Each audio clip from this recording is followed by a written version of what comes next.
So, nung nag-deposit ka na ng, ng 100,000 mo, bibigyan ka namin ng code. Code po siya. Ang code ngayon, kay office, kay company, na bibili ka ng code na yung isang code na yun, worth 100,000 yun. Isisend namin sa'yo, it's either via email or to your messenger. Hindi namin siya isisend kay upline mo or kahit kanino. Sa'yo mismo na ikaw mismo yung nag-invest, sa'yo mismo namin isisend. Okay, kasi yung code na yun, napaka-importante po nun. Pera po ang laman ng code na yun. Ngayon, pag open mo, nakapag-buy code ka na, mag-open ka ng dashboard mo, pupunta ka dito sa utilities, i-click mo yung invest, and then ito na yung lalabas niya. Enter coupon. Ito na yung code mo. So, i-enter mo na dyan yung code na binili mo. Okay, bibigyan ko kayo ng sample ulit. Napansin nyo, yung dashboard nyo dashboard na is 0 pa. Dito natin ilalagay yung code natin na binili. So, then invest. So, success. Ganun lang kadali. Ipipaste nyo lang yung code nyo. So, and then, andito na yung investment mo na 100,000. April 15. So, ngayon, pupunta ka sa dashboard. So, andito na yung 100,000 mo. So, bukas, may papasok na dito na 1,000 pesos. Okay? So, ganun lang po siya. No, saan ka? Gusto mo uling mag-additional investment. So, invest ka ulit. Bibili ka ulit kay company. Ng code na kung magkano yung gusto mong invest. Sa minimum of 10,000 tayo sa VIP, and then sa premium naman minimum of 5,000 pesos.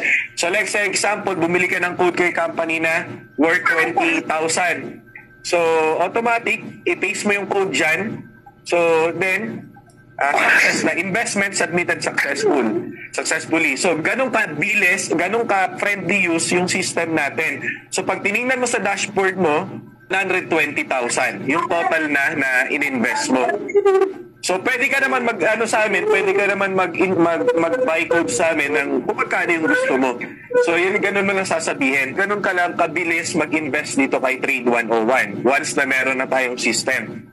So, tapos pag meron ka ng available balance, ganun lang din. So, withdrawal. So, pag may available ka na, ito-type mo lang yung withdrawal amount. So, let's example, 10,000. So, remark. So, or note. Ayan, so mababawasan ka dito. Sorry, wala tong system fee So hindi ka mababawasan ng system fee dito na 10%, wala po, processing fee lang. Kasi wala tayong tax na binabayaran dito sa kay Trade 101. So wala yan, huwag niyong papansinin yan. Naka-appear lang yan diyan pero hindi po kayo mababawasan. Okay, so tapos lahat ng mini-withdraw niyo magre-reflect na po yan dito. So hindi na natin kailangan gumawa ng mga record chart.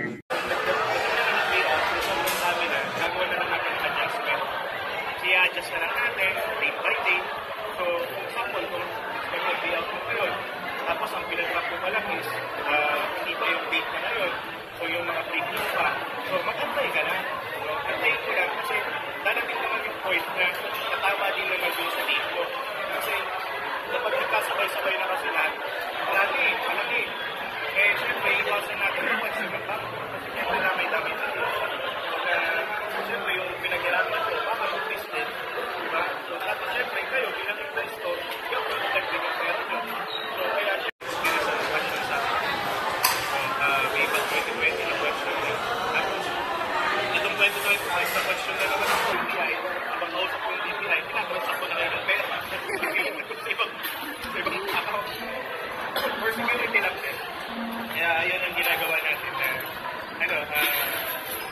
sinakako ko sa'yo bilang computer. Sinusunod ang negosyo ko.